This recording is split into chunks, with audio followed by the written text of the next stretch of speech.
2 de febrero de 1943, 11:47 de la mañana. La Guarida del Lobo, Prusia Oriental. El telegrama temblaba en las manos de Adolf Hitler.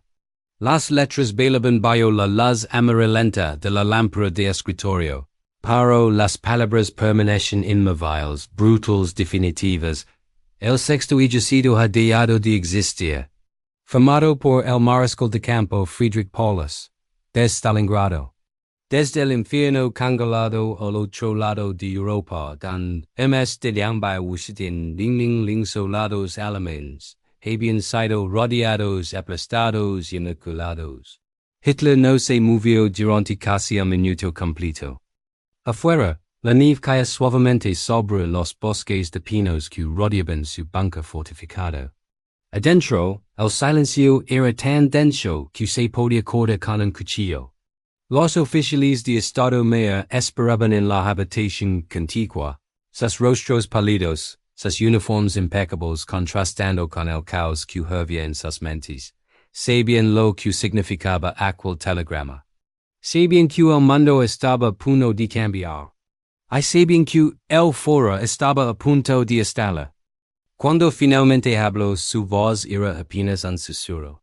Paulus se ha rendido. Las palabras salieron lentas, casi incrédulas. Se ha rendido sin mi permiso. El general Alfred Jodl dio un paso adelante.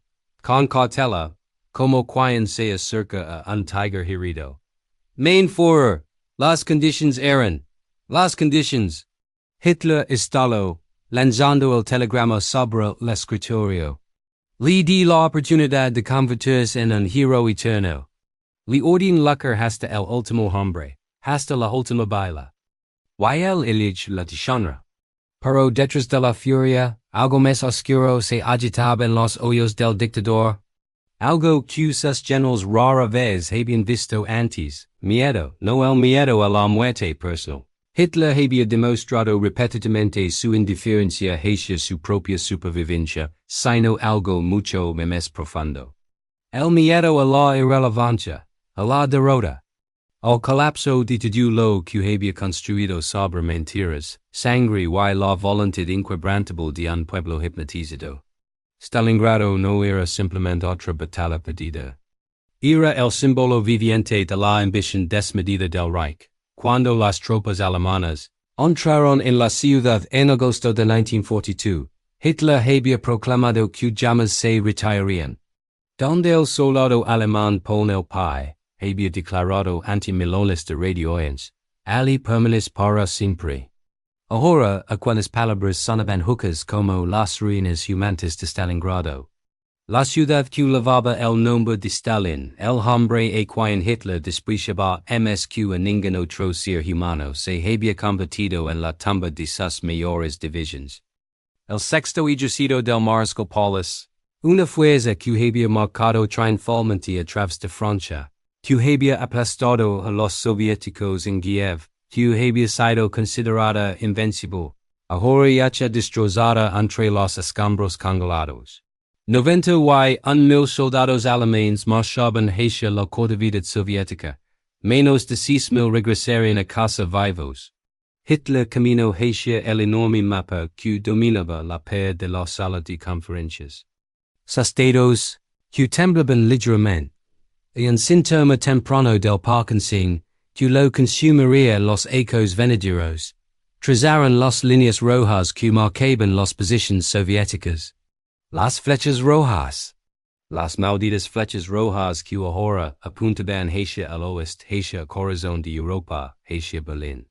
Convocan a Goebbels, ordenó sin volvers. Y a Goering. Quiero verlos esta noche. Los oficiales intercambiarán miradas. Una reunión nocturna con el círculo íntimo significaba solo una cosa. El foro estaba a punto de compartir algo que no podía decirse la luz del diales.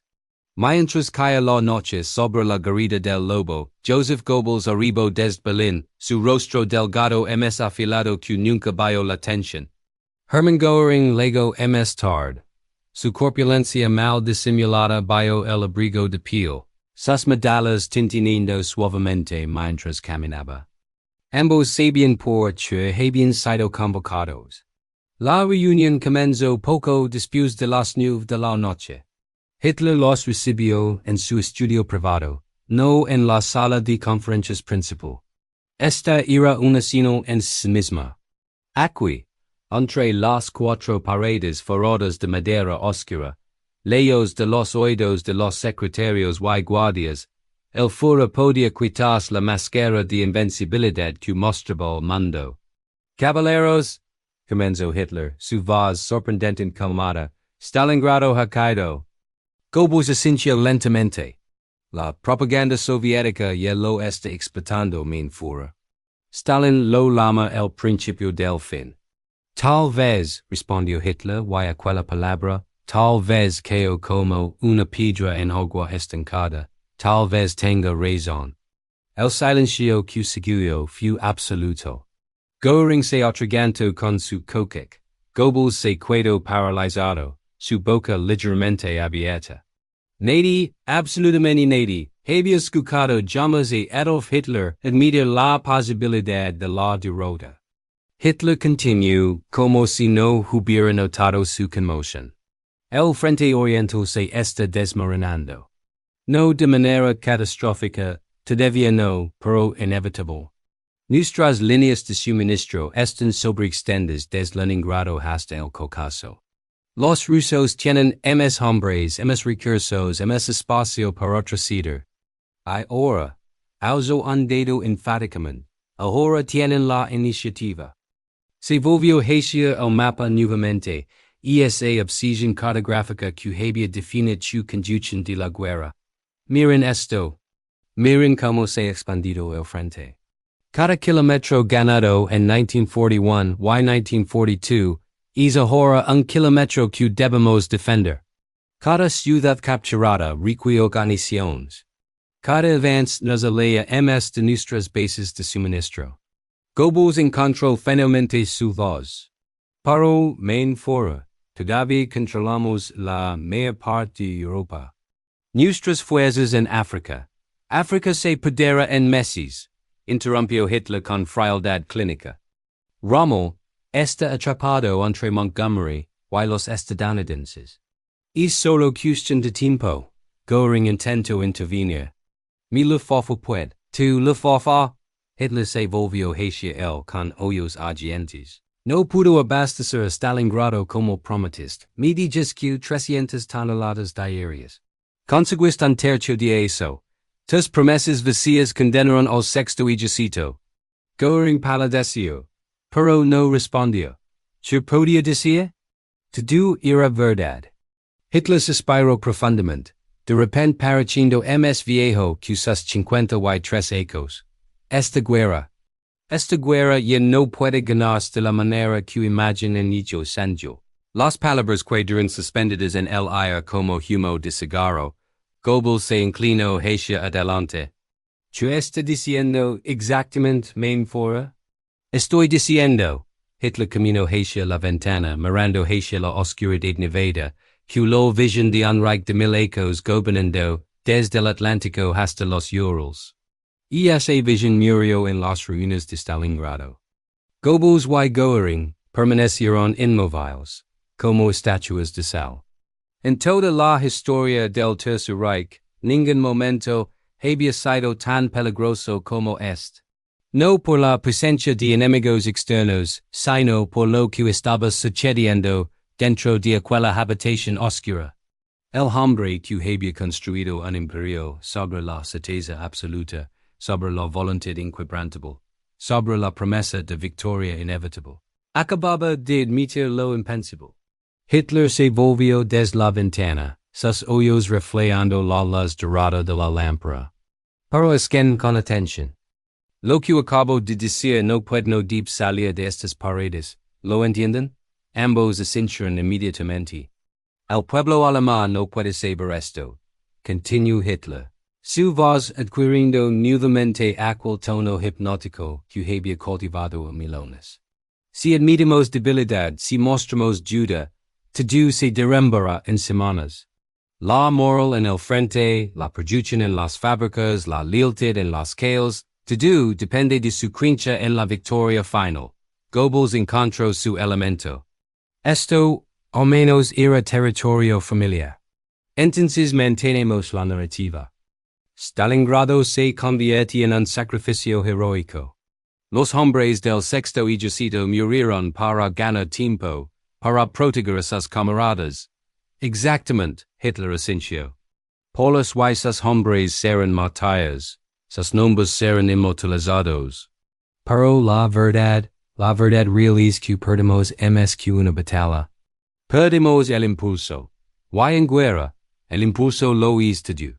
Goering, recuperando de su humiliación anterior, se atrevió a preguntar, ¿entonces propone main Führer? Una retirada estratégica en el este.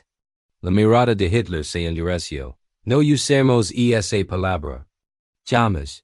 Pero sí, debemos consolidar nuestras líneas, quitar el frente. Crear posiciones defensivas que podamos mantener indefinidamente. Se acercó al mapa nuevamente, aquella superficie que había sido testigo de tantas victorias, y que ahora mostraba las cicatrices de la realidad. Aquí, señaló una línea que corría desde Stalingrado hasta el Mar Negro. Estableceremos una barrera que ni siquiera Stalin podrá romper. Pero para eso necesitamos tiempo. Y para ganar tiempo necesitamos que el pueblo siga creyendo, siga luchando, siga sacrificándose. Las palabras de Hitler revelaban una verdad terrible. El Führer sabía que estaba enviando a cientos de miles de alemanes a morir por una causa perdida, pero consideraba el sacrificio necesario para prolongar lo inevitable. Goebbels tomó notas mentales. Su mente propagandista trabajando. La guerra total, memoro. Es el momento de invocar la guerra total. Hitler se volvió hacia él, enrosado. Explicate. Un discurso. Goebbels se animó, gesticulando con sus manos delgadas. En el Sportpalace de Berlín, frente a miles de personas. Les pregunto, ¿quieren la guerra total? ¿Y ellos regieren su aprobación? Movilizaremos hasta el último recurso, cerraremos teatros y cabarets, pondremos a las mujeres en las fábricas. Si no podemos ganar rápidamente, entonces convertiremos esto en una guerra de desgaste que los aliados no podrán sostener. Por primera vez en la noche, Hitler sonrió levemente. Tu talento para la manipulación sigue siendo insuperable, Joseph. Hazlo. Convoca discurso. Pero recuerda, no estás pidiendo sacrificios para la victoria. Estás pidiendo sacrificios para la supervivencia. La distinción era crucial, y Goebbels la entendió perfectamente. Goering, sintiéndose excluido de la conexión entre Hitler y Goebbels, cambió de tema. ¿Y qué de los otros frentes? ¿Italia? ¿Francia? Hitler suspiró, caminando hacia su escritorio y dirigiéndose caer en la silla. De repente parece exhausto.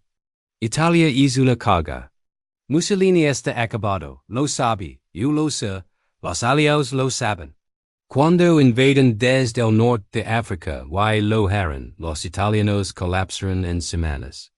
¿Y permitiremos que eso suceda? Preguntó Goering. No tenemos opción, respondió Hitler con amargura.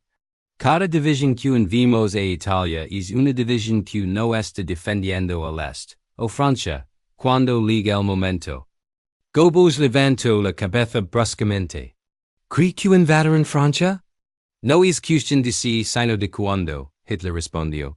Los estadounidenses están acumulando fuerzas en Inglaterra. Lo sé, nuestros agentes lo confirman. Churchill está presionando para una segunda frente. Stalin lo exige en cada comunicación. Es solo cuestión de tiempo. La habitación pareció en collas. La pesadilla estratégica que Hitler había evitado durante años una guerra en dos frentes verdaderamente sostenida estaba materializándose ante sus ojos. Entonces estamos rodeados, dijo Goering cuidamente. Estamos rodeados, Hitler confirmó. Rusos en el este, eventualmente anglo-americanos en el oeste. Rebeliones en los territorios ocupados, bombardeos cada vez más devastadores sobre nuestras ciudades. Y en el centro nosotros, Alemania, 70 millones de personas contra el mundo entero. Hizo una pausa, sus dedos tamborileando sobre el escritorio. ¿Saben cuál es la ironía? En ellos estimemos exactamente donde queremos estar. Francia derrotada. Inglaterra aislada. Stalin enviando trigo y petróleo. El equilibrio de poder estaba perfectamente inclinado a nuestro favor. Entonces tres salió mal. Goebbels preguntó, aunque yo conoce la respuesta. Barbaroya, Hitler dijo simplemente. La invasión de Rusia. Todos pensamos que sería como Francia. Si semanas 8 a lo sumo, un golpe fulminante y el colapso soviético. Pero subestimemos dos cosas. La vastedad de Rusia y la voluntad de Stalin para sacrificar millones sin perseguir. Se levantó nuevamente, incapaz de permanecer quieto. Napoleón cometió el mismo error. Llegó hasta Moscú, y el invierno lo destruyó. Yo llegué hasta Stalingrado y... Bueno, you conocen el resultado. Para Napoleón no tenía nuestra tecnología, argumentó Goering. Nuestros tanques, nuestros aviones. La tecnología no alimenta a los soldados cuando las líneas de suministro se extienden por 2,000 kilómetros, cortó Hitler. La tecnología no calienta a los hombres cuando las temperaturas caen a 40 bajo cero. Y la tecnología ciertamente no compensa estar superado en 13 años. Camino hacia un armario y seco una botella de schnapps y 3 vasos. Un gesto inusual Hitler raramente bebía, pero esta noche requiere excepciones.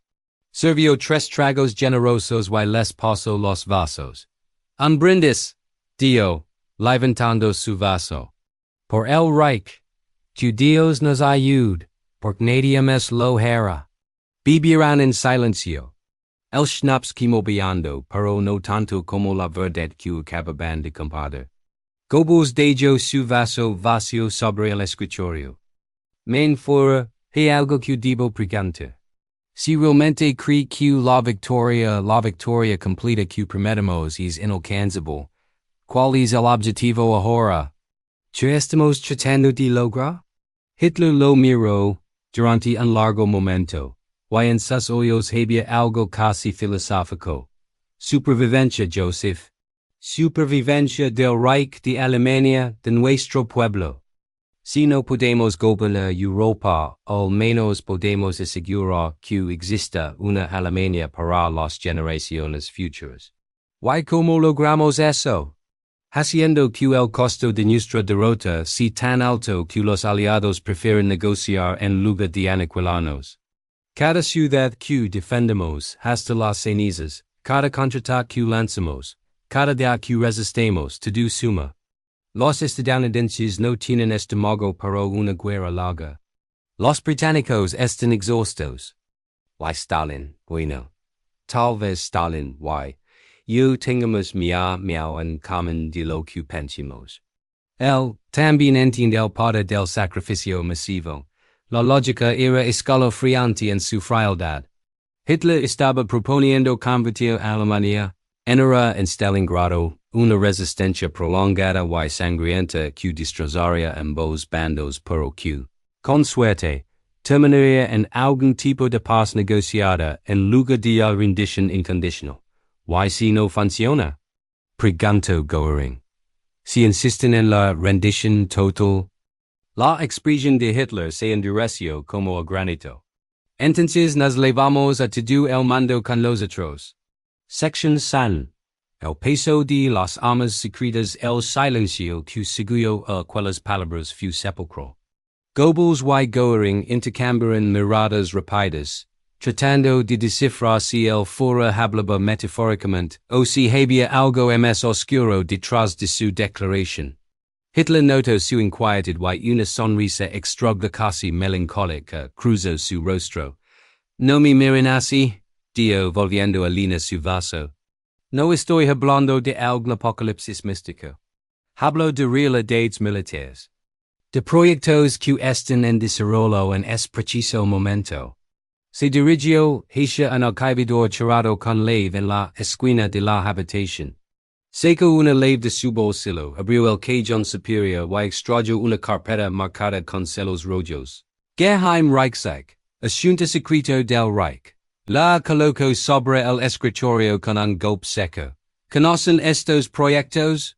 Pregunto, abriendo la carpeta para revelar fotografías borrosas, diagramas técnicos y reportes mecanografiados. Goering se inclinó hacia adelante entornando los ojos. Las armas vi. Entre otras cosas, Hitler pasó las pagilas lentamente. La vi 1, nuestro misil de crucero. La vi 2, el cohete balístico de von Braun. Ambos están cerca de la producción masiva. Imaginen esto, 1000 cohetes cayendo sobre Londres cada semana. No hay defensa contra ellos. Violan más rápido que el sonido. Para cuando escuchas el impacto, ya estás muerto. Goebbels se animó visiblemente. Esto es exactamente lo que necesitamos. Propaganda perfecta. Las armas de la venganza. Le mostraremos al mundo que Alemania todavía puede golpear. Precisamente Hitler asenció, pero eso no es todo. Tenemos los Messerschmitt Me 262, los primeros casos de reacción del mundo. Nuestros científicos dicen que pueden volar 200 kilómetros por hora en más rápido que cualquier cosa que los aliados tengan. Un escuadrón de estos podría barrer los cielos de bombarderos enemigos. Paso a otra página. Submarinos tipo 21. Completamente revolucionarios. Pueden permanecer sumergidos durante semanas. Son casi imposibles de detectar. Si los producimos en cantidad suficiente, podemos estrangular las rutas de suministro atlánticas de los británicos. La emoción creció en la habitación. Estas eran las noticias que Goering y Goebbels necesitaban escuchar. Prueba tangible de que Alemania tenía cartas por ayuda. Pero entonces, Hitler cerró la carpeta bruscamente. Sin embargo, su voz se tornó grave nuevamente. Todas estas maravillas tecnológicas tienen el mismo problema. Tiempo. Los Mi-262 necesitan meses más de pruebas. Los submarinos tipo 21 requieren astilleros que están siendo bombardeados semanalmente. Y las armas V, aunque impresionantes, son terroristas no estratégicas. Pueden aterrorizar a Londres, pero no pueden detener tanques soviéticos. Se dejó caer en su sila nuevamente, de repente agotado. Y luego esto otro proyecto. El proyecto sobre el que ni siquiera puedo hablar aquí. Goebbels frunció el ceño. ¿A qué se refiere? Hitler lo miró fijamente. Cuando esta guerra termine de una forma u otra, pregunté si realmente quiere saber la respuesta a esa pregunta. Era una referencia apenas velada al programa nuclear alemán, aunque en febrero de 1943, el proyecto aún estaba en sus primeras etapas muy por detrás del proyecto Manhattan estadounidense que Hitler ni siquiera sabía que existía. Pero la insinuación era suficiente para helar la sangre. Goering cambió de tema, incómodo. Main fora si me permite ser franco. Estas armas maravillosas son importantes, pero ¿qué hay de nuestras fuerzas actuales? ¿Qué hay de reemplazar las pérdidas de Stalingrado? Sí. Los hombres. Hitler abrió otra carpeta, esta línea de estadísticas de reclutamiento. Estamos raspando el fondo del barro, Herman. Y hemos reclutado a todos los hombres aptos entre 19 y 30 años. Ahora estamos viendo la edad de 17 y subiéndola a 45. Pronto estaremos poniendo uniformes a niños y ancianos. Las juventudes hitlerianas están listas, ofreció Goebbels. Han sido entrenadas desde la infancia. Son fanáticos leales. Son niños, cortó Hitler con amargura. Niños que deberían estar en la escuela, no en trincheras. Pero tienes razón, los usamos si es necesario. Los usamos a todos si es necesario. Se puso de pie y camino hacia el mapa nuevamente, y esa obsesión constante. Sus dedos trazaron las líneas del frente. Miren esto. Nuestras líneas se extienden desde el Ártico hasta el Mediterráneo. Necesitaríamos 10 millones de hombres para defenderlos adecuadamente. Tenemos quizás 6 millones en todos los frentes combinados. Y es dinero disminuye cada mes. ¿Qué de nuestros aliados? Preguntó Goering. Los húngaros. Los rumanos. Hitler soltó una risa seca sin humor. Nuestros aliados. Los húngaros están buscando salidas. Los rumanos solo siguen con nosotros porque temen ms a Stalin que a mí. Y los italianos. Bueno, ya hablamos de los italianos. No, Herman. Estamos solos, siempre hemos estado solos. Camino hacia la ventana nuevamente mirando hacia la noche nevada. Afuera, los guardias de las SS patrulaban el perímetro. Sus alientos formando pequeñas nubes en el aire helado. Hombres leales hasta la muerte.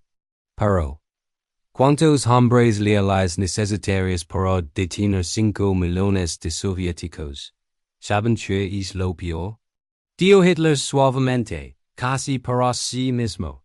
Lo peor no es que estamos pudiendo. Lo peor es que lo va a venir. Goebbels y Goering se miraron. Confundidos. Hitler continuó mirando por la ventana. En diciembre de 1941, cuando declaró la guerra a Estados Unidos después de Pearl Harbor, mis generales me advirtieron. Dijeron, Mein Führer, no podemos luchar contra América, Rusia y el Imperio Británico simultáneamente. Es imposible. Y les dije que se calarán. Que la voluntad vence los negros. Que un pueblo superior puede derrotar a cualquier coalición de inferiores. Se volvió hacia ellos y por primera vez esa noche, su voz contenía algo parecido al arrepentimiento. Pero estaban en lo correcto, los malditos generales cobardes estaban en lo correcto. América sola puede producir ms tanks en un mes que nosotros en un año. Rusia puede perder 1 millón de hombres y reemplazarlos en meses, y nosotros. Nosotros estamos sangrando hasta morir un soldado a la vez. Entonces, ¿por qué? Preguntó Goebbels quedamente. ¿Por qué declaró la guerra a América? Hitler lo miró durante un largo momento. ¿Por qué estábamos en guerra con ellos, Joseph? Solo que nadie lo había admitido aún. Sus fábricas estaban produciendo armas para los británicos. Sus barcos estaban transportando suministros para Stalin. Roosevelt quería entrar en la guerra. Solo necesitaba una excusa. Pearl Harbor se la dio. Y yo pienso, si la guerra es inevitable, mejor controlarla, dictarla, mostrar fortaleza en lugar de esperar pasivamente. Pero fue una era, Goering dijo, y las palabras salieron antes de que pudiera detenerlas. Hitler no explodó, no gritó, simplemente sintió lentamente. Sí, Herman, fue una era. No diveres. Barbaroia fue un error. Debería haber centrado en el Mediterráneo y el petróleo del Medio Oriente primero. Detener la ofensiva antes de Moscú fue un error. No tomar Stalingrado rápidamente y seguir avanzando fue un error. Y declarar la guerra a América fue el mayor error de todos. La admisión era asombrosa. Adolf Hitler, el hombre que nunca admitía fallos, que culpaba a sus generales por cada revés, estaba catalogando sus propios errores estratégicos con una claridad brutal. Pero los errores son parte de la guerra, continuó, recuperando algo de su acero habitual. Napoleón cometió errores. Julio César cometió errores. Todos los grandes líderes los cometen. La diferencia entre la grandeza y el fracaso no es evitar errores, es como responde cuando los comete. Se acercó a ellos, su presencia llenando la habitación nuevamente. Y nuestra respuesta será esta. Luchar, adaptarnos. Hacer que cada metro de territorio cueste ríos de sangre enemiga. Usar nuestras armas nuevas para aterrorizar y desmoralizar. Mantener la esperanza del pueblo alemán mientras preparamos defensas que pueden resistir durante ecos si es necesario. YCSO no es suficiente? Preguntó Goebbels. Hitler sonrió, pero era una sonrisa sin alegría. Entonces habremos cumplido nuestro destino. Habremos demostrado que un pueblo puede elegir la que hasta el final en lugar de somos. By la historia, Joseph la historia nos juzgará como quisiera. Pero al menos no dirán que nos rendemos mansamente. Section C. El fantasma de lo de. La conversación había llegado a un punto de extraña intimidad. Tres hombres que habían conquistado un continente, que habían reescrito las fronteras de Europa con sangre y acero, ahora se enfrentaban a la realidad más cruda que existe, la mortalidad de sus ambiciones. El reloj sobre la chimenea marcaba las 11:34 de la noche. Afuera, los guardias cambiaban turno con precisión militar. Adentro, el peso del mundo descansaba sobre tres pares de hombros. Goebbels rompió el silencio. Hay otra consideración, main fora. Una que quizás sea la más importante de todas. Hitler levantó una ceja. ¿Cuál? Los judíos. La atmósfera en la habitación cambió instantáneamente. Se volvió más densa, más oscura, como si las sombras mismas se hubieran acercado para escapar.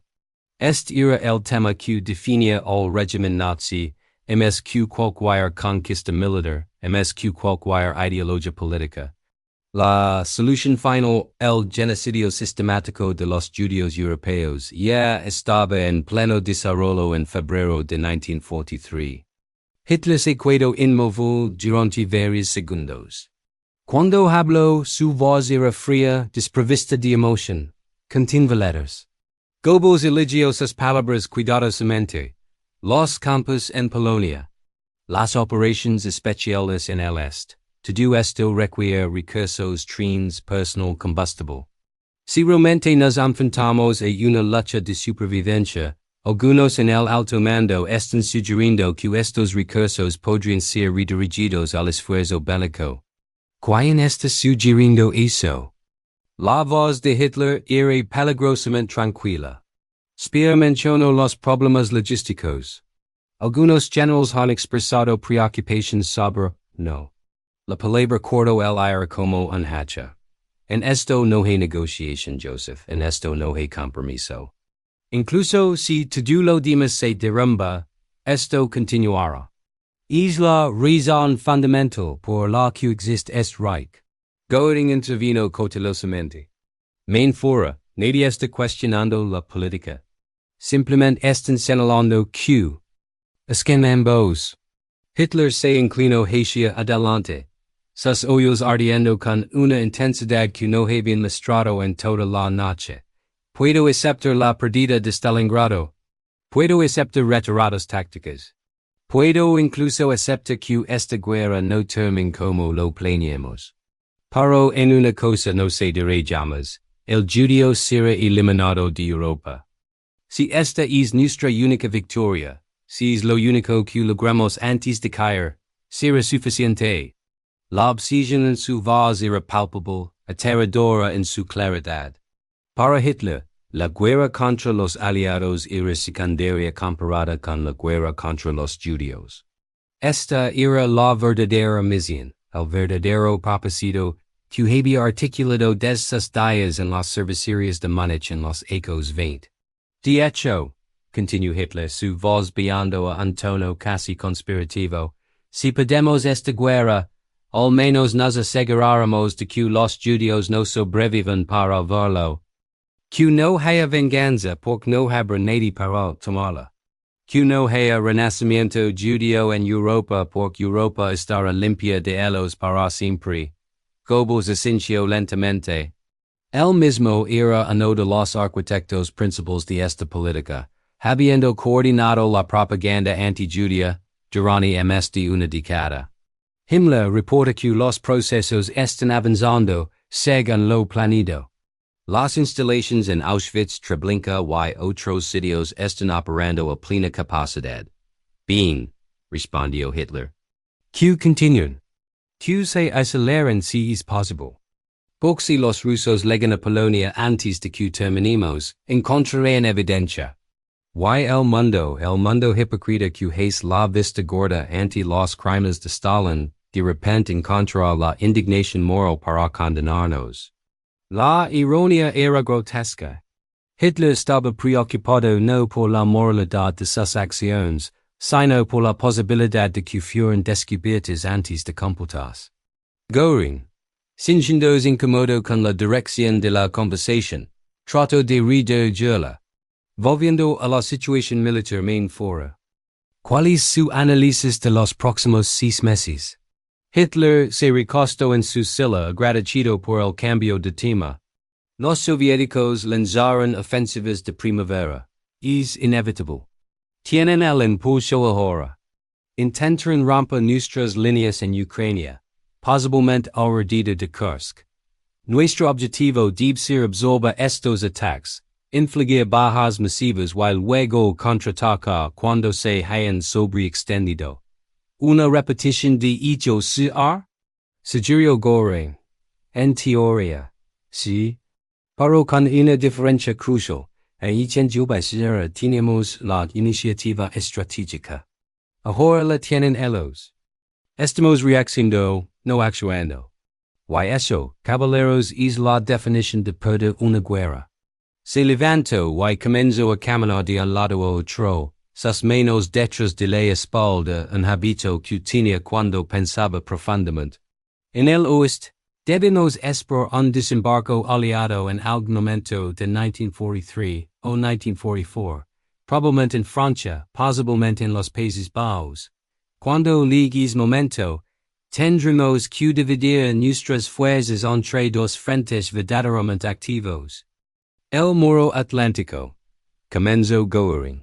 El muro atlántico es propaganda, interrumpió Hitler con desdén. Oh, Israel, no me malinterpreten. Estamos construyendo fortifications. Pero no puede estar en todas partes. La costa atlántica se extiende por miles de kilómetros. Los aliados eligieron don golpear, y sin importar cuánto hormigón votemos, no podremos defendernos en todas partes simultáneamente. Camino de regreso al mapa, sus ojos recorriendo las costas de Francia y Noruega. Nuestra única esperanza es destruir la invasión en las playas. Empujarlos de vuelta al mar antes de que establezcan una cabeza de playa. Si lo logramos, ganamos quizás un año, tal vez 2. Si fallan, entonces tendremos fuerzas estadounidenses y británicas presionando desde el oeste, mientras los rusos presionan desde el este. La tenaza, murmuró Goebbels. La tenaza, confirmó Hitler. El escenario de pesadilla que todos los estrategas alemanes han temido desde Bismarck. Y esta vez no hay maniobras diplomáticas que puedan salvarnos. Esta vez nuestros enemigos han jurado no detenerse hasta nuestra destrucción total. Hizo una pausa, mirando fijamente el mapa como si pudiera cambiar la realidad solo con la fuerza de su voluntad. Roosevelt y Churchill se reunieron en Casablanca el mes pasado. ¿Saben qué proclamaron? Rendición incondicional, nada menos, no paz negociada, no términos. Solo rendición total o aniquilación. Lo que significa, dijo Goebbels pensativamente, que no tenemos nada que perder luchando hasta el final. Exactamente, Hitler asintió. Han eliminado cualquier incentivo para la moderación. Si vamos a ser destruidos de todas formas, ¿por qué no levar el mundo entero con nosotros? Si Alemania debe caer, que caiga en llamas tan brillantes que iluminen el cielo durante generaciones. Era retórica apocalíptica, pero ninguno de los dos hombres en la habitación dudaba que Hitler lo decía en serio. Este era un hombre que, cuando se enfrentaba a la derrota, preferiría ver cenizas que claudicación. Goering se aclaró la garganta. Hay otro asunto que debemos discutir. La moral del pueblo. Los bombardeos sobre nuestras ciudades se están intensificando. Hamburgo, Colonia, Essen, todas han sido golpeadas repetidamente. La gente está comenzando a hacer preguntas. Preguntas que tú debes responder. Hitler se volvió hacia Goebbels. est tu dominio Joseph, manten el la gente enfocada en la victoria final. News trails las nuevas armas.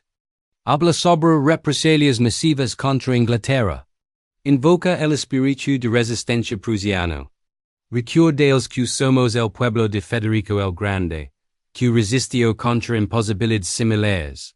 Goebbels asintió, para su expresión era dudosa.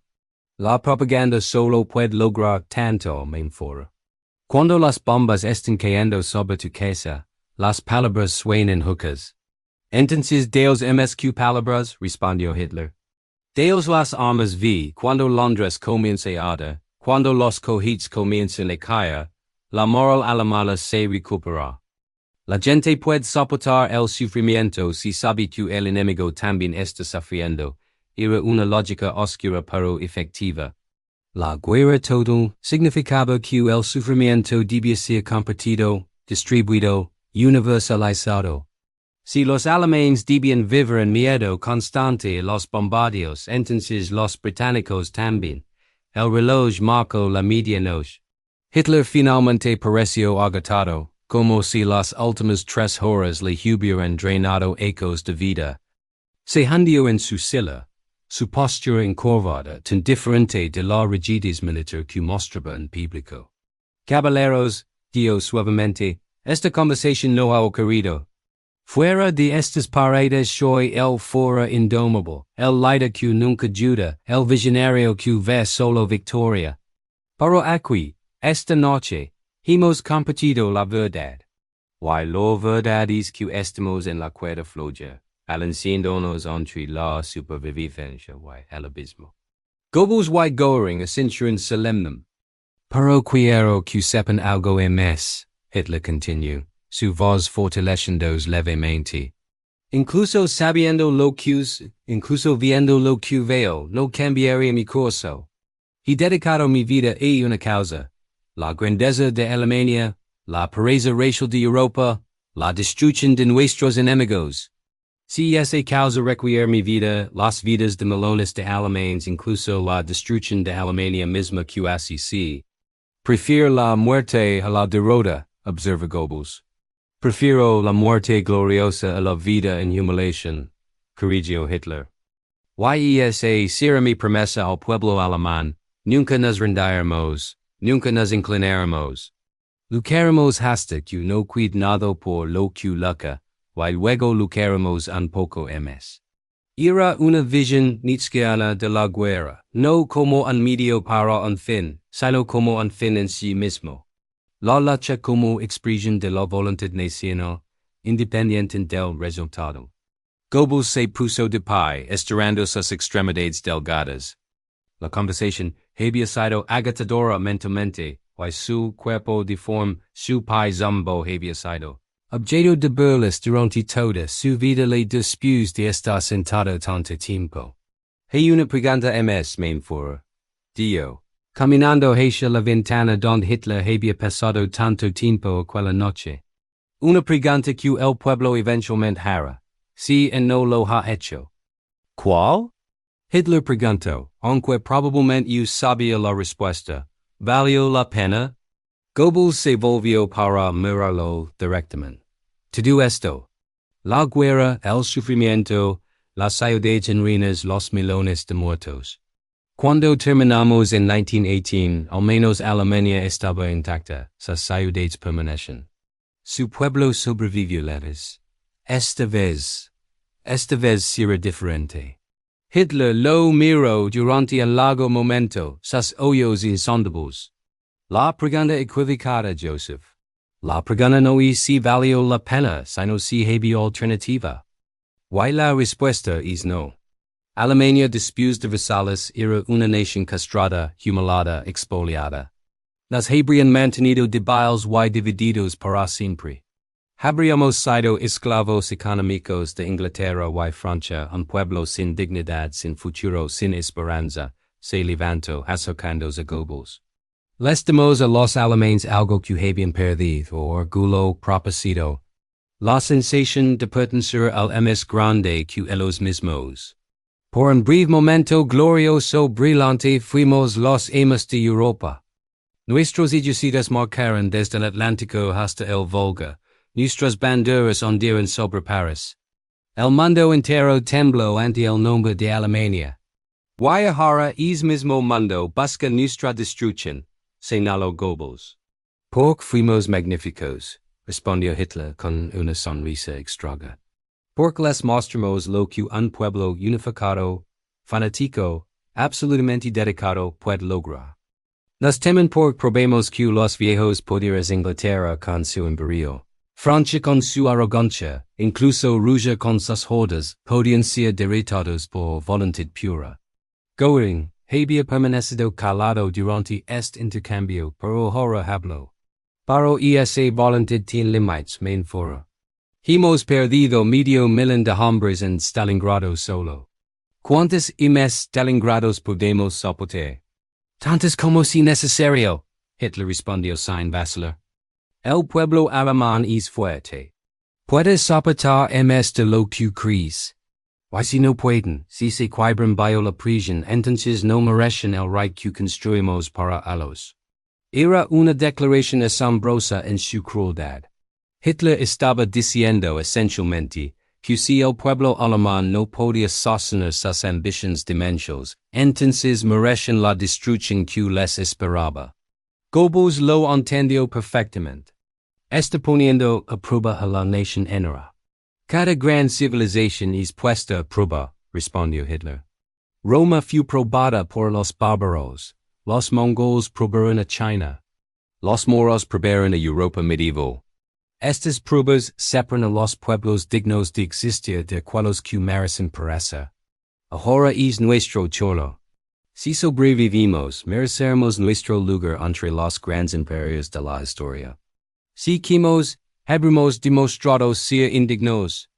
La filosofía de Hitler era social darwinismo llevado a su conclusión lógica y terrible. La guerra no era simplemente un conflicto político o territorial, era una prueba existencial de la valía de la raza alemana. Y si fallaban esta prueba, entonces la aniquilación era apropiada, incluso justa. Goebbels, que había estudiado historia y filosofía en su juventud, reconoció los ecos de Nietzsche, de Spengler, de todos los pensadores pesimistas que habían predicho el declive de Occidente. Y de aquellos que no eligieron esta prueba, los niños, los civiles que simplemente querían vivir en paz. Hitler lo miró con algo parecido a la sorpresa. ¿Desde cuándo te preocupas por los inocentes, Joseph? Tú ordenaste quemar libros, tú enviaste multitudes a atacar sinagogas, tú convertiste la crueldad en entretenimiento público. No finges compasión ahora. Era un golpe directo, y Goebbels se encogió visiblemente. Pero Hitler continuó, implacable. No hay inocentes en la guerra todo. Esa es toda la razón. Cada hombre, mujer y niño alemán es parte de la máquina de guerra. Las mujeres en las fábricas produciendo municiones. Los niños recogiendo metal para reciclar. Los ancianos sirviendo en la defensa civil. Todos son combatientes. Y si todos son combatientes, entonces todos comparten la responsabilidad por la victoria o la derrota. Se volvió hacia Goering. Tus bombarderos sobre Inglaterra no distinguen entre soldados y civiles. Los bombarderos británicos sobre Hamburgo no distinguen entre fábricas de armas y escuelas. Esta es la nueva realidad. La guerra ya no se libra solo en campos de batalla remotos.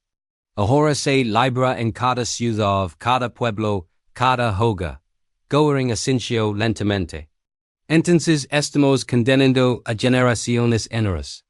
Estamos dándoles la oportunidad de ganar gloria eterna o de perecer con honor, corrigió Hitler.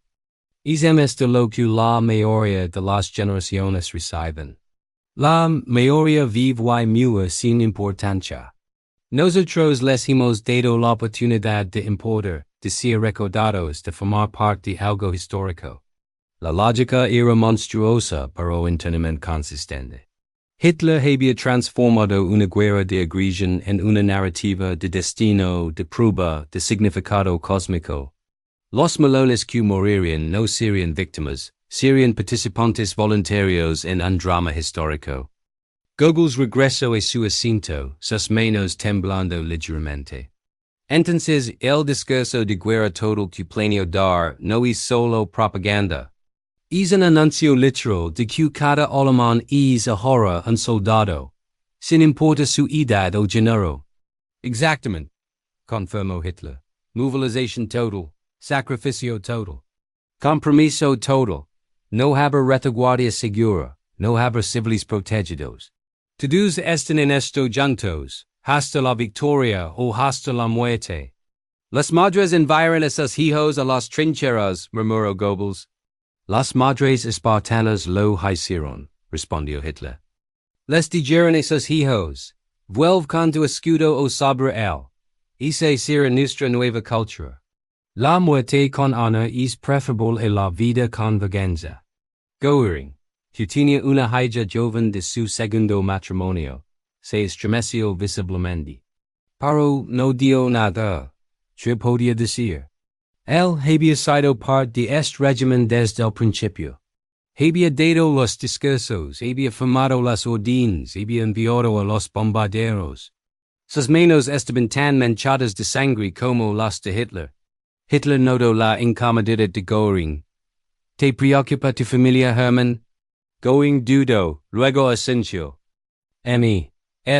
Son inocentes en todo esto. Nadie es inocente, Hitler dijo fríamente. Tu esposa ha disfrutado de los privilegios del poder. Tu hija ha vivido en lujo mientras otros niños alemanes van a dormir con hambre. Han sido beneficiarios del sistema tanto como cualquiera de nosotros. Si el sistema se quieren con él. No hay excepciones, no hay refugios seguros. Era un recordatorio brutal de que la lealtad de Hitler era hacia la causa abstracta. No hacia individuos ni siquiera hacia sus amigos más cercanos. Si Goering, Goebbels, Himmler, Speer si cualquiera de ellos falaba o se volvía un obstáculo, Hitler los eliminaría sin remordimiento. Goebbels comprendió esto perfectamente. Entonces todos estamos atrapados en esta máquina que hemos construido. No podemos detenerla, no podemos cambiar de dirección. Solo podemos cabalgar hasta el final. Si que sí es final. Finalmente lo entiendes, Hitler sonrió, pero era una sonrisa sin cálidas. Esta máquina, es Reich tiene su propia lógica, su propio impulso. Ya no la controlamos. Nos controla a nosotros.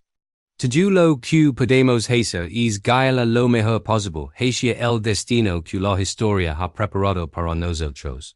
Era una admisión extraordinaria. El arquitecto del Tercer Reich estaba reconociendo que había creado algo que ahora lo superaba. Algo que tenía vida propia y que arrastraría a todos consigo hacia cualquier fin que la lógica histórica dictara.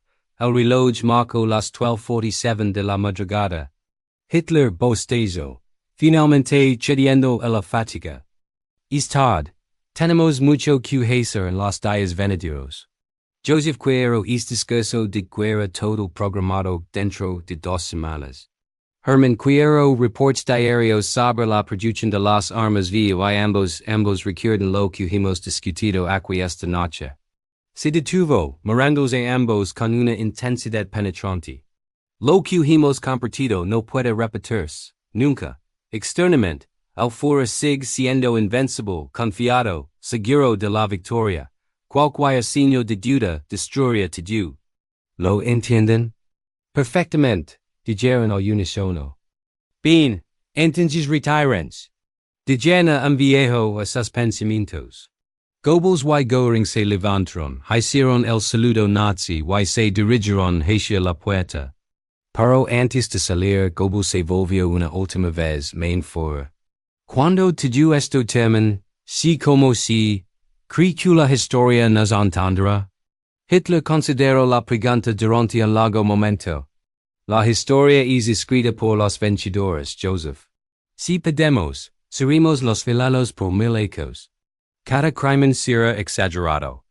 Cada logro será minimizado. Seremos los monstruos contra los cuales las futuras generaciones se definirán. Y eso no le molesta. Hitler sonrió, y esta vez había algo de humor genuino en su expresión, en absoluto. Porque incluso como villanos, seremos recordados, seremos estudiados. Nuestros nombres vivieron cuando todos los demás hayan sido olvidados. Y tal vez solo tal vez en 500 ecos, 1000 ecos, los historiadores mirarán hacia atrás y dirán, estaban locos. Sí. Pero chu magnificamente locos fueron. Era vanidad en su forma más pura y terrible. Hitler prefería la infamia eterna a la oscuridad. Goebbels asintió lentamente, comprendiendo finalmente la totalidad de la visión de Hitler. No se trataba de ganar o perder. Se trataba de hacer una marca tan profunda en la historia que nunca pudiera ser borrada. Buenas noches, main fora. Buenas noches, caballeros. La puerta se cerró detrás de ellos. Section Liu. El eco del silencio. Adolf Hitler se quedó solo en la habitación. El silencio era absoluto, roto solo por el tic-tac del reloj y el ocasional crujido de las brasas moribundas en la chimenea. Afuera, la nieve seguía cayendo sobre los bosques de Prusia Oriental, cubriendo el mundo en un manto blanco que parecía purificarlo todo. Pero dentro del bunker, en aquella habitación llena de mapas y secretos, no había pureza. Solo cálculos, estrategias y el peso aplastante de decisiones que costarían millones de vidas. Hitler caminó hacia la ventana una última vez, presionando su palma contra el vidrio frío. Podía ver su reflejo, pálido, envejecido prematuramente, con las ojeras profundas de un hombre que dormía poco y mal. A sus 53 ecos parecía tener 65. La guerra lo estaba consumiendo tanto como él la consumía a ella. Se preguntó, en un momento de extraña introspección, cuando exactamente había cambiado todo. Había sido en el momento en que los tanques soviéticos detuvieron el avance alemán ante Moscú en diciembre de 1918. Cuando Pearl Harbor trajo América a la guerra. Oh, había sido antes, mucho antes, quizás en el momento mismo en que decidió invadir Polonia en Ito Sanjo, desatando fuerzas que ningún hombre podía controlar completamente. Demasiado tarde para esas preguntas, murmuró para sí mismo. Se alejó de la ventana y regresó a su escritorio. Abrió un cajón y sacó una fotografía descolorida. Era de su madre, Clara Hitler, quien había muerto de cáncer cuando él tenía 18 años.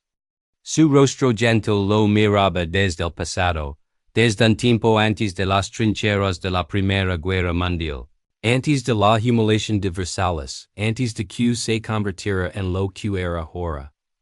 ¿Qué pensaría ella de él? Del hombre en que se había convertido, del líder que enviaba melones a la muerte, del ideólogo que había ordenado el exterminio de pueblos enteros. Colocó la fotografía de vuelta en el cajón, cerrándolo con fuerza.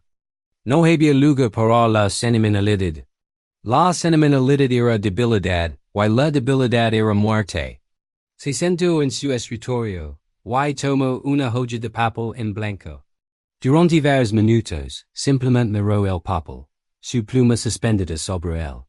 Luego, lentamente comenzó a escribir no órdenes militares, no directivas políticas, algo diferente, algo que nunca compartiría con nadie. 2 de febrero de 1943, Stalingrado Hokkaido. Con él, si la ilusión de invencibilidad que sostuvimos durante 3 años. Mis generals no lo entienden no completamente. Ven una derrota táctica. Yo veo el principio del final estratégico, pero el final no significa rendición. Significará resistencia hasta que no quede nada que resistir. Porque si Alemania de perecer de tal manera que el mundo nunca olvidará que estuvimos aquí. Nunca olvidará que desafiamos a todos, que luchamos contra imposibilidades, que nos negamos a inclinarnos incluso cuando la lógica dictaba capitulación.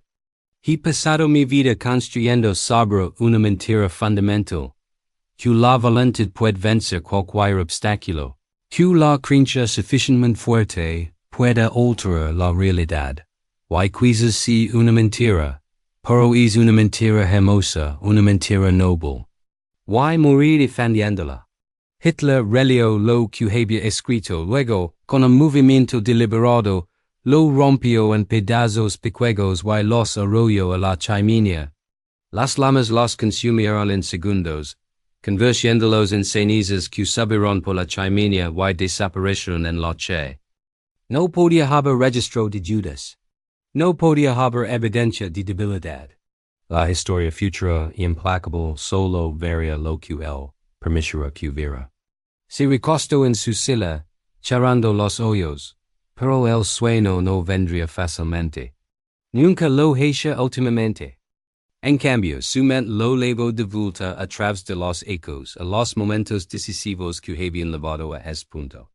Record, el puch de la cervecería en San, cuando había intentado tomar el poder por la fuerza en Múnich y había fracasado, terminando en prisión. Record, escriba mein Kampf en esa chauda. Vertiendo toda su ideología en aquellas páginas que el mundo había ignorado como las divagaciones de un fanático. Record, el ascenso al poder en 1933, legal pero facilitado por la intimidación y la manipulación. Record, la noche de los cuchillos largos en 1934, cuando había asesinado a sus propios camaradas para consolidar el poder. Recuerdo las leyes de Nuremberg, la noche de los cristales rotos, la anexión de Austria, la toma de Checoslovaquia. Y recuerdo septiembre de Sanjo, cuando sus tanques cruzaron hacia Polonia y el mundo finalmente decidió resistir. Todo había sido una escalada. Cada éxito requería un éxito mayor. Cada conquista exigía otra conquista. Como un adicto necesitando dosis cada vez mayores, el Reich había necesitado victorias cada vez más grandes para mantener el impulso, para justificar los sacrificios, para validar la ideología. Pero las escaladas tienen límites, y Stalingrado era ese límite. En algún lugar de la Guarida del Lobo, un teléfono sonó, voces amortiguadas, pasos apresurados. Los mecanismos del poder continuaban funcionando incluso en las horas más oscuras de la noche.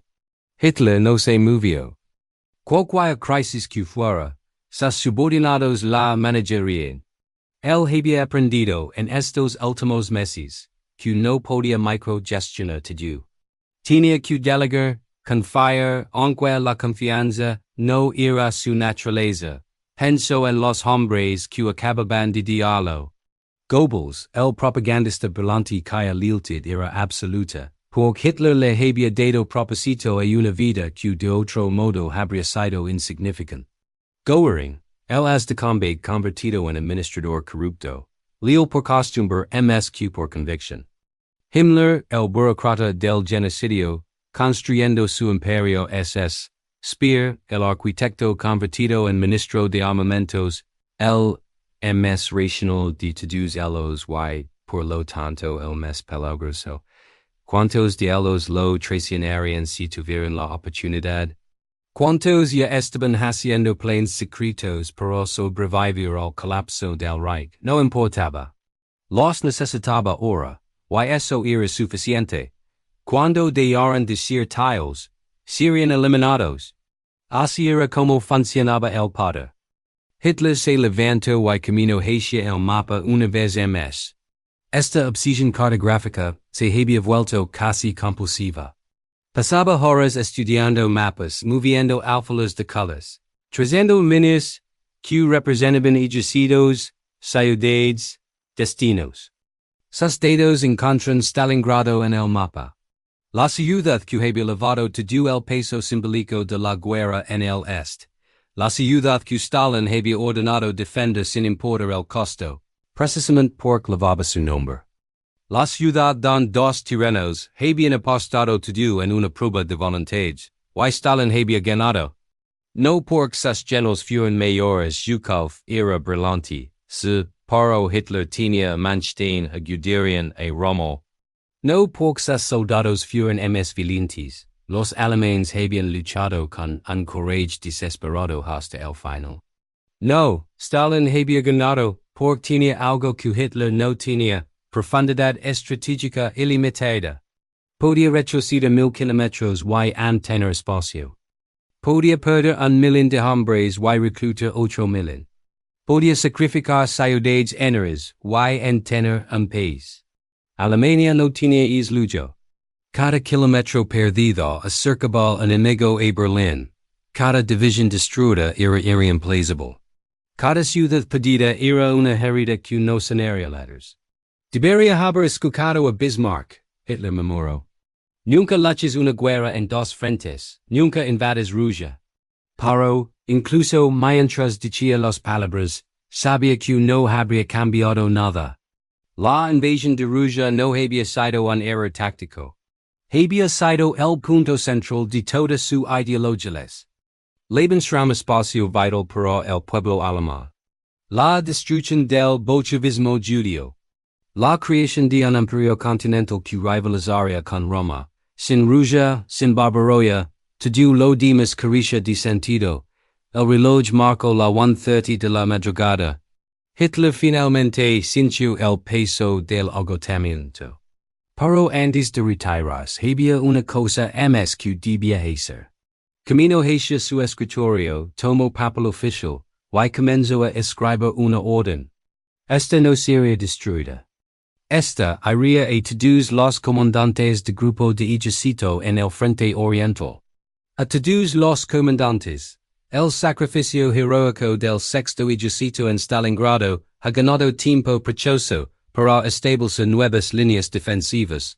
Su resistencia será recordada por 1000 ecos como un ejemplo de coraje alemán. No haber ms retiradas voluntarias. Cada posición será defendida hasta el último hombre. Cualquier comandante que ordene retirada sin mi permiso explícito será relevado del mando y enfrentará cortmacio. El frente oriental debe mantenerse. No podemos dar al enemigo ni un kilómetro ms sin costo de sangre. Esta es mi orden absoluta. Adolf Hitler, fuera y comandante supremo, leo la orden nuevamente. Era inflexible, probablemente poco práctica, y condenaría a decenas de miles ms a morir en posiciones insostenibles.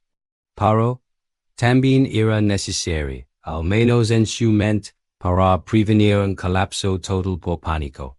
Firmó el documento y lo colocó en la bandeja de salida para que fuera transmitido por la mano. Entonces, finalmente, Adolf Hitler apagó la lámpara y salió de la habitación, dejando los mapas y secretos en la oscuridad. Camino por los pasillos de concreto del búnker hacia sus habitaciones privadas, pasando guardias de las SEQ cuadraron mientras pasaba. Entró en su dormitorio espartano, una cama simple, un tocador, una pequeña estantería con libros, nada ostentoso. Hitler siempre había mantenido la apariencia de austeridad personal, incluso mientras su régimen se hundía en la corrupción y el lujo. Se desvistió lentamente, sus movimientos rígidos. El temblor en sus manos era más pronunciado cuando estaba cansado. Se preguntó vagamente cuánto tiempo más su cuerpo aguantaría latas, ecos, meses. Se acostó en la cama pero mantuvo los ojos abiertos mirando el techo en la oscuridad. Y en aquella oscuridad, finalmente admitió para sí mismo lo que nunca admitiría a ningún otro ser vivo. Había perdido la guerra. No hoy, no mañana, pero inexorablemente, inevitablemente el Reich estaba condenado. La pregunta ya no era si seria, sino cuándo. Y quedaría después. 3 de febrero de 1943. 6:15 de la mañana. La Guarida del Lobo. La alarma despertó a Adolf Hitler, después de menos de 4 horas de sueño intranquilo. Se levantó mecánicamente, su cuerpo protestando con cada movimiento. Los dolores de espalda que lo habían atormentado durante ecos se habían intensificado. El temblor en su mano izquierda, apenas perceptible meses atrás, ahora era imposible de ignorar. Su médico personal, el Dr. Theodore Morel, había comenzado a administrar un cóctel cada vez más extraño de medicamentos, anfetaminas para la energía, barbitúricos para el sueño, inyecciones de hormonas y vitaminas que permiten rejuvenecimiento, pero probablemente solo aceleraban su deterioro. Hitler se miró en el espejo mientras se afeitaba. El hombre que lo miraba de vuelta era una sombra del líder vibrante que había electrizado a las mesas en Nuremberg en los ecos 30. Su piel tenía un tono grisáceo. Sus ojos, aunque an intensos, estaban hundidos en círculos oscuros. El mechón de cabello que alguna vez había caído con precisión calculada sobre su frente ahora era más gris que negro. 53 ecos. Murmuró para sí mismo. Me siento como si tuviera 80. Pero no había tiempo para la autocompasión. La máquina del Reich no se detenía porque su líder estuviera cansado. Se vistió en su uniforme habitual simple sin los medallas y condecoraciones que cubrían a Goering, y salió para enfrentar otro. De gestionar un imperio que se desmoronaba. La sala de conferencias matutina estaba llena cuando llegó a las 7 a.m. en punto. Generals, oficiales de Estado Mayor, ayudantes, todos se pusieron de pie al unísono cuando entró. Hitler los saludó con un gesto breve y tomó su lugar en la cabecera de la mesa. El general Zeitzler, jefe del Estado Mayor General, comenzó el informe diario. Su voz era cuidadosamente neutral, pero Hitler podía detectar la tensión subyacente. Mein Führer, las fuerzas soviéticas continúan presionando a lo largo de todo el frente sur. Nuestras líneas cerca de Kharkov están bajo intensa presión. El grupo de ejercicios Don está ejecutando una retirada táctica para evitar el cerco. La mandíbula de Hitler se apretó ante la palabra retirada, pero no interrumpió. Zeitzler continuó, señalando posiciones en el mapa. Las estimaciones de inteligencia sugieren que los soviéticos han concentrado aproximadamente 1,500,000 de hombres para la ofensiva de invierno. Están explotando la brecha creada por la destrucción del sexto ejército. ¿Y nuestras reservas? Preguntó Hitler. Limitadas, mein Führer. Estamos transfiriendo divisiones desde Francia. Pero el transporte por ferrocarril está siendo interrumpido constantemente por partisanos y bombardeos. Las divisiones que llegan están por debajo de su fuerza completa y mal equipadas para condiciones inviernos. Hitler se inclinó hacia adelante, estudiando el mapa con su intensidad característica.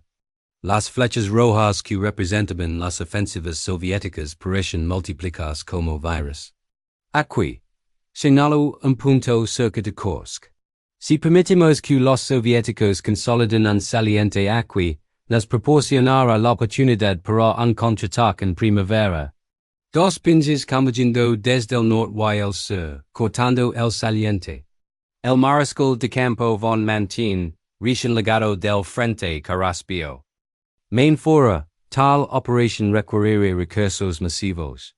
Tanks, artillería, apoyo aéreo. Dado nuestras pérdidas actuales, tenemos 6 meses para prepararnos, interrumpió Hitler. Producción de los nuevos tanks Panther y Tiger será prioritaria. Goering permite disponibilidad completa de la Luftwaffe. Esta será nuestra respuesta a Stalingrado. Una victoria tan decisiva que cambiará todo el impulso de la guerra. Los generales intercambiarán miradas. Habían escuchado este tipo de optimismo antes de Moscú antes de Stalingrado. Pero nadie se atrevía a expresar escepticismo abiertamente. La conferencia continuó durante 3 horas cubriendo todos los títulos de guerra. El norte de África, donde Rommel luchaba una acción dilatoria desesperada contra fuerzas británicas y estadounidenses enormemente superiores. El Atlántico, Don los submarinos alemanes todavía hundían cantidades significativas de mercantes aliados, pero a un costo cada vez mayor. Los cielos sobre Alemania, donde los bombarderos de la RAF realizaban incursiones cada vez más devastadoras contra ciudades industriales. Cada informe era un catálogo de problemas que requerían recursos que ya no existen. Cada solicitud de refuerzos era enfrentada con la dura realidad de que no había refuerzos disponibles. El Reich estaba siendo drenado en una docena de frentes simultáneamente. Cuando finalmente terminó la conferencia, Hitler retuvo a Manchen. El mariscal de campo era, sin duda, el mejor estratega que le quedaba a Alemania, un maestro de la guerra móvil y del contraataque calculado. Erich. Hitler usó su nombre de pila, una señal de intimidad inusual. Quiero tu evaluación honesta, no propaganda. No optimismo forzado, tu evaluación profesional como soldado. Manstein considero cuidadosamente antes de responder. Main fuera profesionalmente hablando, podemos estabilizar el frente. Con los recursos adecuados y la libertad táctica para maniobra, podemos hacer que cada avance soviético cueste sangre. Para recuperar la iniciativa estratégica, lograr una victoria que cambie fundamentalmente el curso de la guerra, eso requerirá más de lo que actualmente poseemos. Y si obtienes esos recursos? Si la Operación Kursk recibe prioridad absoluta. Manstein dudo. Entonces tenemos una oportunidad. No una certeza, pero una oportunidad. Mucho dependerá de la sorpresa del tiempo, de si los soviéticos anticipan nuestros movimientos. Hitler asintió lentamente. Suficiente. Una oportunidad es todo lo que necesitamos. Prepara tus planes.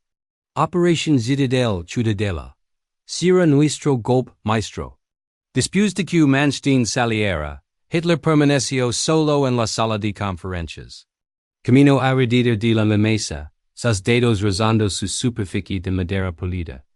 Aquí se habían tomado decisiones que habían alterado el curso de naciones. Aquí se habían salado los destinos de millones. Y aquí, ahora, se planificaba una apuesta desesperada que podría ser el último lanzamiento de dados significativo del Reich. Y se todo. Hitler recibió una visita inesperada. Albert Speer, su ministro de armamentos y uno de los pocos hombres en el círculo íntimo que se atrevía a hablar con relativa franqueza. Speer traía gráficos y estadísticas. Su lenguaje nativo. Extendió los documentos sobre el escritorio de Hitler. Mein Führer. Estos son los números de producción del último trimestre comparados con las estimaciones de producción aliada de nuestra inteligencia. Hitler estudió las cifras. Incluso con su optimismo natural, los números eran desalentadores. Alemania estaba produciendo aproximadamente 5,000 tanks al año. La Unión Soviética estaba produciendo más de la Estados Unidos. Recién movilizado completamente, estaba produciendo 30,000. En aviones, municiones, camiones en cada categoría, las potencias aliadas superaban a Alemania por margins que se ampliaban cada mes. La brecha de producción es insostenible, dijo Speer con su franqueza característica. Podemos mejorar la eficiencia, racionalizar procesos, usar trabajo forzado de manera más efectiva, todo lo que estoy haciendo. Pero no podemos cambiar la realidad fundamental. Ellos tienen más fábricas, más materias primas, más trabajadores, y cada mes que pasa la brecha se ensancha. Hitler dejó caer los documentos sobre el escritorio. Entonces, ¿tú sugieres, Albert, rendición? Sugiero realismo, respondió Speer cuidadosamente. Si no podemos ganarlos en cantidad, debemos ganarlos en calidad. Los tanks Panther y Tiger son superiores a cualquier cosa que los aliados tengan. Los casos de reacción militar son revolucionarios. Nuestros submarinos tipo 21 son los mejores del mundo. Debemos acelerar estas tecnologías avanzadas, lo que requiere tiempo, dijo Hitler. Y tiempo es exactamente lo que no tenemos. Exactamente por eso debemos ser estratégicos sobre donde luchamos y donde no. Argumento spear. Cada frente que mantenemos de nuestros recursos. El norte de África es una pedida de causa. Italia pronto lo será. Incluso Noruega absorbe divisions que desesperadamente necesitamos en otros lugares. Hitler se levantó abruptamente. Me estás aconsejando abandonar territorios. Retiranos voluntariamente. Le estoy aconsejando concentrar fuerzas donde es important. Spear se mantuvo firme. Defender lo defendable. Abandonar lo indefendible. Crear líneas que podamos sostener en lugar de extendernos hasta el punto de ruptura.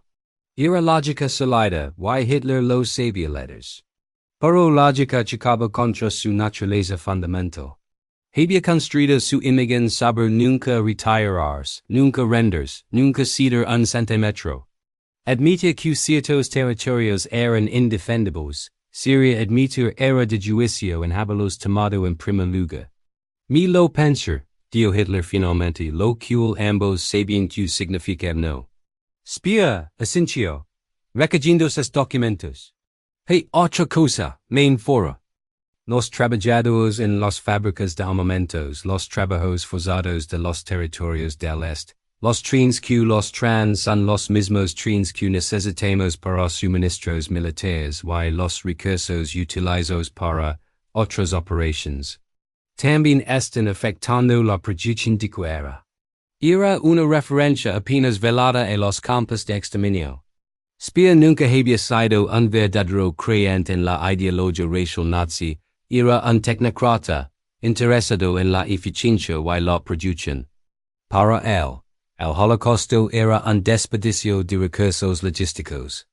Los hoyos de Hitler se estrecharon peligrosamente. Ten cuidado, Albert. Hay áreas de política que están más allá de tu jurisdicción. Por supuesto, main foro, Speer retrocedió inmediatamente, solo observaba la situación logística. Tu trabajo es producir armas, dijo Hitler fríamente. Otras políticas son mi responsabilidad. No vuelvas a cuestionar esto. Entendido. Después de que Speer se fuera, Hitler se quedó mirando por la ventana. Speer era brillante, invaluable, pero también peligroso, precisamente porque era lo suficientemente inteligente como para ver la verdad completa. Los hombres como Speer eran necesarios para gestionar la máquina de guerra, pero nunca podían ser completamente confiables porque no compartían la visión ideológica completa. Esa noche, Hitler cenó solo, algo inusual. Generalmente cenaba con su estado mayor, usando las comidas como oportunidades para monólogos sobre historia, arquitectura, arte. Para esta noche quería silencio. Su comida era simple. Sopa de verduras, pan, frutas. Hitler había sido vegetariano desde la década de 1930, part autodisciplina, part crincha en la presa física. Comía mecánicamente, sin saborear. Su mente estaba en otro lugar, procesando las realidades que había enfrentado en las últimas 24 horas. Stalingrado, las brechas de producción, las ofensivas soviéticas. La invasión eventual desde el oeste. Los bombardeos. Las defecciones de aliados. Cada problema individualmente era manageable. Pero colectivamente, convergiendo simultáneamente, creaban una situación que incluso él, con toda su voluntad, todo su fanatismo, no podía simplemente decir que desapareció. La puerta se abrió y su secretaria, Trottel Jung, entró con tu.